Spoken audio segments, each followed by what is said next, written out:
Welcome to the 19th episode of Speaking of Poetry. I am Rennie McQuilkin, publisher of Antrim House Books, whose authors are featured in this series. I am delighted to be joined today by Lorence Gutterman. Dr. Gutterman grew up in Flandreau, South Dakota, a small farming town. As a result, the poetry Lorence writes is imbued with the richness of nature and the nature of small-town life. Lorence graduated from the University of Virginia and went on to earn his medical degree, specializing in hematology and oncology. In 2002, he shifted his focus from medicine to writing, having been invited to teach in the Humanities in Medicine program at the Yale School of Medicine, where he currently teaches creative writing workshops. He also facilitates creative writing workshops at the Cheshire Correctional Institute and is the author of Small Circles of Time. Lorence centers his life with meditation and yoga and with his marriage to Sharon, his partner of 50 years. They live in West Hartford, from which location they enjoy following the lives of their 3 children and 8 grandchildren. Welcome to Speaking of Poetry, Lorence Gutterman.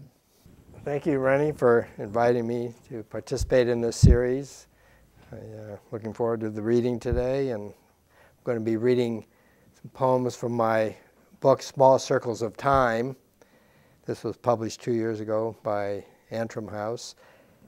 And this book came about, I started thinking of my childhood and wanted to capture the feelings of life back then, what I experienced.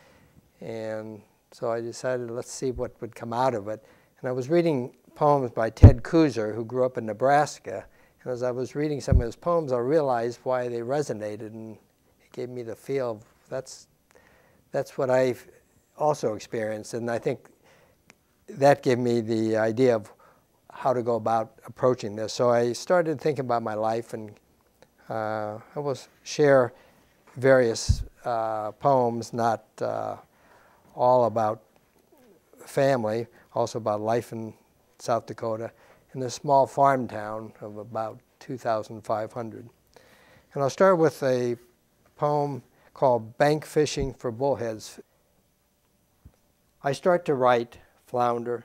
My stream of self-doubt floods me, allows the toad of distraction to blunt my pencil.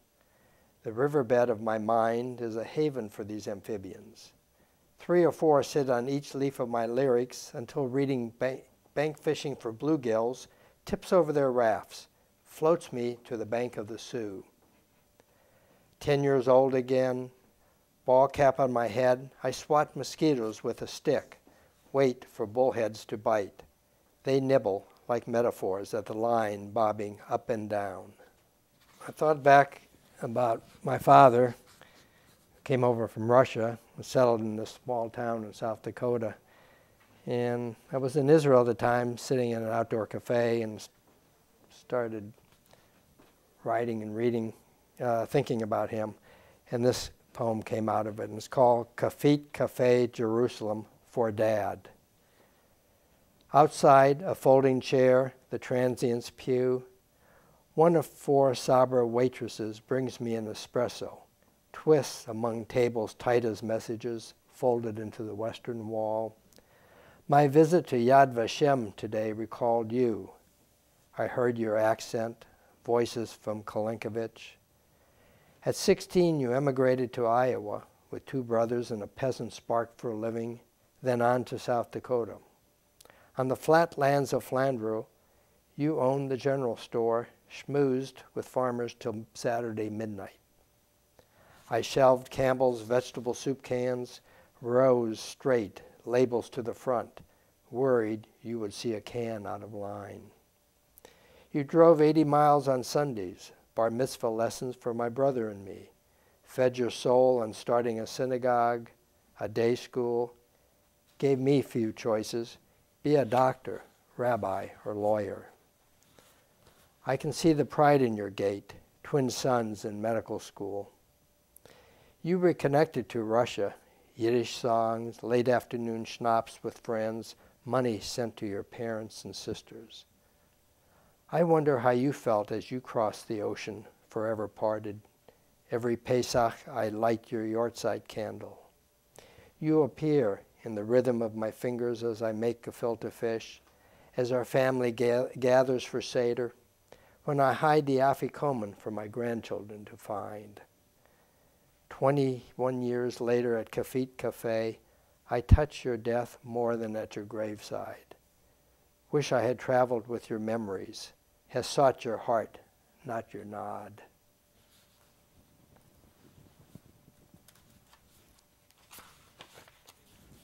I think about the place where we lived, and right in the front yard, right by the street, there was a hitching post that obviously had been used years before for horses, I assume. And I thought about that, and what a nice memory to have a hitching post in your front yard.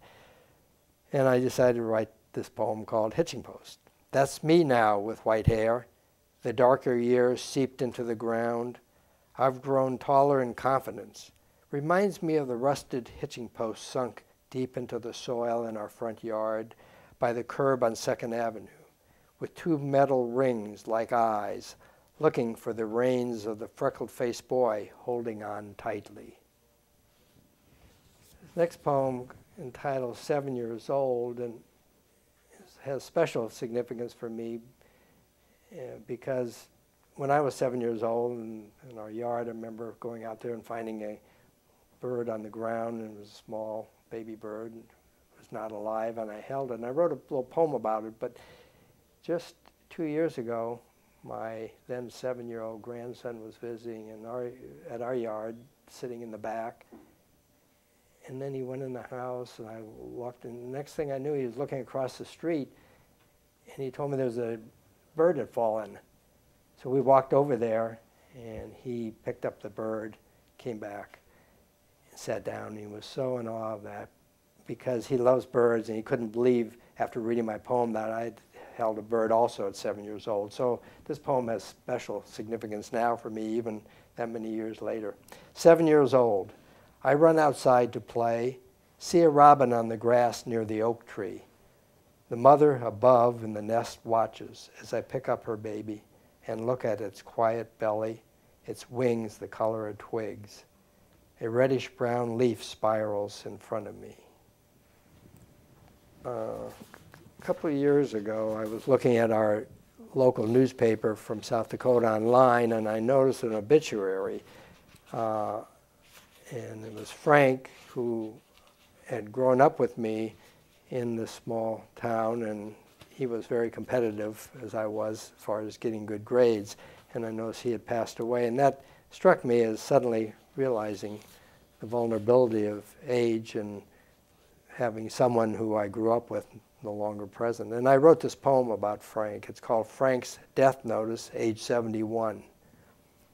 The other day, coming upon your death notice in the Moody County Enterprise, I recalled our desks side by side in Spafford Elementary School. Our minds were sharp as the lead tips of our pencils. Your eyes shot a dare. Who would raise his hand first? I remember your gnawing on the eraser, like the years nibbling at our bodies, your fingernails embedded with lessons learned on the farm. After you graduated with honors from high school, I never understood why you chose to let your hands rob you of a college education. The gun pointed to the cash register. I'll guess how it was in your cell, a room filled with self-loathing, picked at as though it were a lock. The final time I saw you near the bar on Wynn Street, where you worked after prison, you were wearing coveralls over a plaid shirt, as if back in our classroom. We didn't speak. Walking by Spafford that day, I noticed broken glass littering the playground.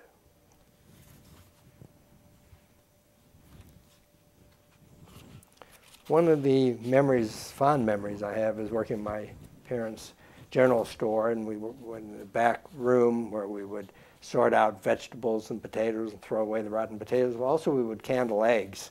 And I thought about that, and this poem came from that experience. Candling eggs.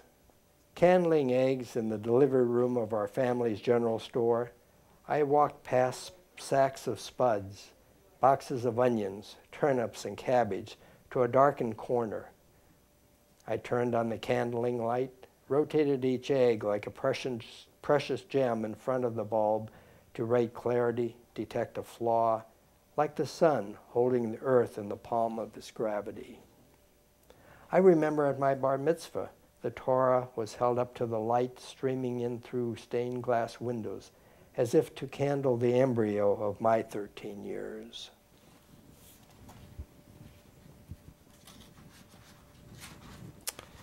Summertime was a fond memory for me. It was in the evenings, it was hot. We had a screened-in porch, and we could sit out there. Back then, didn't have air conditioning. We did have some fans, but we'd love to listen to the ball games. And so I wrote this poem called Summer Evenings.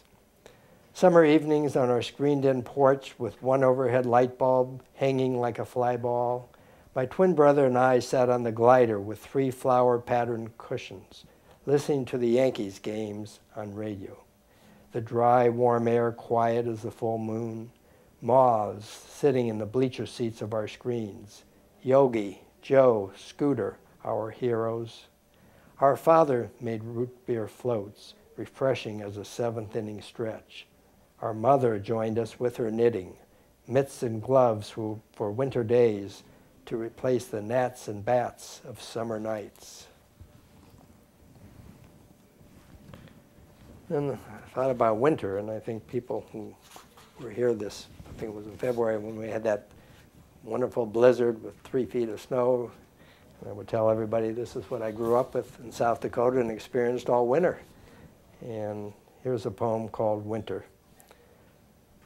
-20, the gauge reads. The sky with its sparks of eyes watches over chimneys working overtime.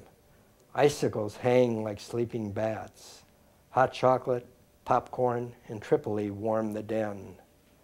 The next morning we scrape the frost from our windows to be sure our neighbors' chimneys are sending their smoke signals. One of the things that in a small town, things seem to have a pattern, and every day was a certain thing. Mondays was always wash day, and it was nice weather. Everybody had their wash on the line, and just you could predict that that would be, and there wasn't much exception. And I thought about that, and I wrote this poem called Mondays in Summer. Our porch screens looked out at the backyard where every Monday white sheets secured by wooden clothespins flapped on the clothesline, the sheets clustered as if at a church social. After the sheets dried, the coveralls, plaid shirts, and socks were hung on the line to greet the morning wind from the west, the same wind that continued to pick up the scent of sweat after these work clothes were folded and laid into a drawer. This poem reminded me that the cover of the book is a picture of me when I was 10, and I have a poem called A 10-Year-Old's Day, and I thought about what life was like, what I would do during the summer, and just how casual things were, and how safe we felt and could wander around. So this came out, A 10-Year-Old's Day. I wait for a fish to bite. The wind ripples my hair as the water tower watches over me. A freight train in the distance answers the rustles of leaves, tumbling along the path to the river. The lure stays hidden. For some reason, Burma shave signs keep coming back to me as I kept writing about my life in South Dakota. And I remember when we drive around the countryside, always seeing Burma shave signs and trying to read them quickly before we'd passed them. And so that was always a game. Could we read, my twin and I, who could read it first and fast. So a country road. We drive along a country road where Burma shave signs, patriotic with their red and white on the blue sky, are posted like poetry prompts for Cause of the Crows. When a post is split and its sign lies on the ground like a wounded soldier, the other 5 signs stand guard, give us direction to continue forward. One of the memories I have too, I think, of being in Flanders, South Dakota, and the countryside and the farmland, and when you drive around and in the distance you see a little, at the evening light back there, you know there's a farmhouse there somewhere, and you wonder what's going on there. And it was lovely to reminisce and think about it, and the feeling of it was calmness, peaceful. Daily life. The farmland stretches and stretches until in the distance you can see the speck of a house where darning needles wait in pincushions like shoots of a plant, their deepest work secure in the soil, where aprons hang on wooden pegs by the stove and work boots wait, patient as a collie by the back door, ready for a morning workout. Each night the family sleeps to the scent of the day's labor, the shadows on the bedroom walls growling like secrets. Summertime, there was always marching band concerts, and 4th of July became a very important day with parades and festivities. And I captured that memory, and I was in the band and marched, called July 4th Parade. We marched in the band along 2nd Avenue, a parade of red and white uniforms and blue ties, patriotic as apple pies and family kitchens, wafting sweet sounds of Sousa. Clarinets, trombones, baritones, cornets play a recipe of notes as they go by flags, clapping in the wind above each front door. Our feet stir the July 4th air, baking the pavement. Stars and stripes forever, crisscrossing the crust of our footsteps. As a child, we sometimes would go into a cafe just to walk in there, but it wasn't that we would eat there much often. But I remember this one cafe where a lot of farmers would gather and talk, have coffee, pie, homemade pie, and just kind of reminisce in my mind what that would have feel like even now, but that cafe no longer is open. It's called Morning Coffee.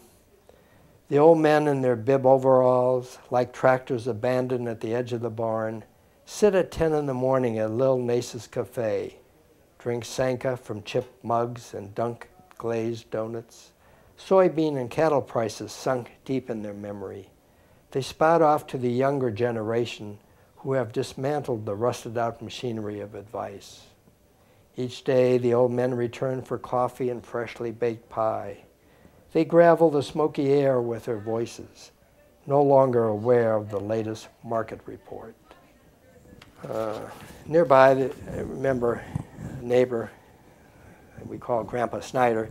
We would go, my twin and I, go and visit, and he had some dogs. And I thought about him and wanted to try to capture a memory of what he was like, what he looked like. It's called Granpa Snyder. His pipe hung from his mouth like the tongue of a dog. His feet moved up and down as slowly as the morning hog market report. We called him Granpa Snyder. He wasn't our grandpa, maybe not anyone's.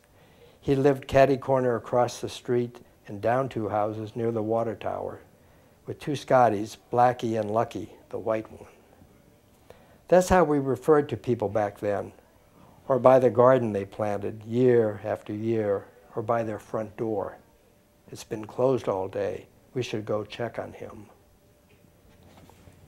My mother had 3 sisters who never married, and they lived in Sioux City, Iowa, and took care of my grandfather. And thought about my one aunt who was a school teacher, and when I visited her near the end of her life, and captured that moment when I was there that day, called Aunt Glady. The final time I saw you, pencil thin, you sat in the corner of your 86th year. I asked, "Do you know who I am?" Your eyes studied me, worried. My heart long ago forgave you for admonishing me. Don't write with your left hand. When I lived in your house for 6 weeks, sat in your 5th grade classroom. I hold the pencil in my left hand to compose this poem, connecting me to your last words as I was leaving. Aren't you Sam and Tori's boy? Your voice searched as if looking for an answer to a homework assignment in the clutter of your memory. Something a little lighter. It's fun to go back to Flandreau fun to some degree, but the town is dwindling, it's depressed, it's sad, a lot of buildings are unoccupied. But the home we grew up in was sold to a funeral director. And I have gone back there, and it's kind of eerie, but also interesting to see the changes and see where my bedroom was. It's not the same anymore, and your memory is always that it's much bigger than it really is. But anyway, I had to write this poem. Our house is sold to a funeral home director. Now in our basement are dead bodies, where jars of watermelon pickles, pickled beets, dill pickles hibernated in the cupboards every winter. Each jar with a rubber seal snug around its mouth like a kiss, the aluminum cap twisted tightly to assure a safe incubation, while the washing machine every Monday morning danced and hummed and whirled in the next room. Then all was quiet as a morgue in the basement for the rest of the week. Think about my mother. She enjoyed baking and cooking and sewing, and some of these poems come from those memories. This one, we did have a nice big garden, had a lot of vegetables, some fruit, rhubarb and all. This one's called Making Rhubarb Sauce. The pan sat on the flame of the front burner, its top giddy as the stalks of rhubarb softened their hearts in the company of sugar and water. I'd known by the sound of the knife as it sliced, my mother was in no hurry to finish. She wore the apron with the pear she embroidered, spotless like the countertop holding the tray of chocolate chip cookies cooling. The cookie jar waited on the small wood table covered with a red and white checkered cloth, its borders stitched at the weekly sewing circle. The empty Corningware bowl and I watched as a saucepan bubbled over with excitement. One of the things, too, is interesting, I think back of, I don't know if people do anything now like darning socks and all, and back then that was big, patching up everything that had holes. Now we throw things away and just buy things new. But I thought about darning socks and the image of that, so I had to capture that moment before it's lost forever. Darning socks. She sits in the den, at her feet a cluster of socks in disarray and a basket like a litter of pups, the lit floor lamp assisting her as she stitches up wounds, the scent of a peach cobbler cooling in the kitchen like the salve for the burn of summer. And I mentioned my mother having 3 sisters who never married, and it was interesting the relationship we had with them because they were interested in us because they never had children and all. But it was interesting when the birthdays came, and I'll read the poem, it was interesting how they responded to events like this. My 3 aunts. I could depend on my 3 aunts who never married to send me $3 each year for my birthday. They lived together in their family house, neat like the crisp $1 bills tucked inside the birthday card. Sometimes they phoned. Back then, a 3-minute long-distance call covered the surface of events in our lives like a skater's blade as it skims over the top layer of ice.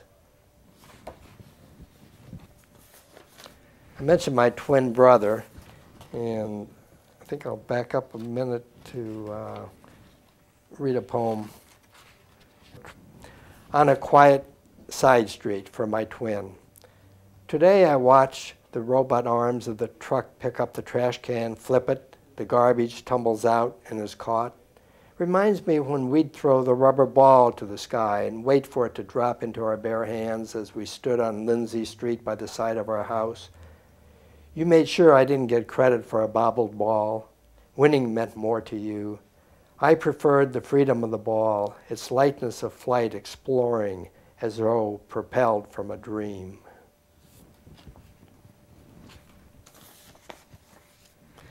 I mentioned my mother and sewing, and I have her sewing box now in our home, and there's a picture in here in the book of that. And as I went one day to get some thread and to sew something, I thought about it and wrote this poem called Sewing Box. Mom, your wooden sewing box sits in my home. The needles you threaded with an eye for detail stand in the pincushion, ready to take in more mending. Spools of thread remember my loose buttons, knee patches, and socks with holes. How many times you must have reached into the box. Your fingers, like a magnet, could pick up a fallen pin like a child with a scraped knee, safe in your lap. Your patience steadies my hand as I hold a long needle with a short strand of white thread left over in its eye. I think I'll finish with this poem, Mending. And I think about this as I talk about mother and sewing and just what mending really means. And I do meditation, and all this came to me one day after I had a tooth pulled and I was sitting on my porch. It's called Mending. When I was a child, I had holes in my socks. My mother did the mending. Today, I have a hole in my socket. My dentist will do the mending as skillfully as my mother, who stitched cautions of advice into my memory. Look both ways before you cross the street. Put on your jacket before you go out to play baseball, or you'll catch a cold. Wear shoes so you don't get holes in your socks. Mending was Mom's specialty. Minding was mine. Now I hear, apply a cold pack. Rinse with salt water, you'll get swelling and get blood in your socket. I know mending. Meditation is my needle and thread. Thank you. Lorence, thank you. Those were wonderful. Your lines have settled deep in us. Your metaphors are like lures to which our spirits rise. We've been happily caught by those very evocative poems. Thank you. Well, thank you. And I do want to thank others who have made this program possible. Ken Picard, the director, and Karen Handville, who runs this station so beautifully.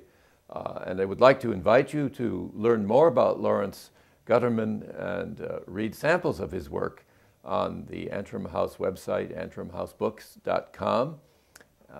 You may also be interested while you're there in other Antrim House poets whose lives and works are described on the website. For now, goodbye until we meet again next month for the 20th installment of Speaking of Poetry.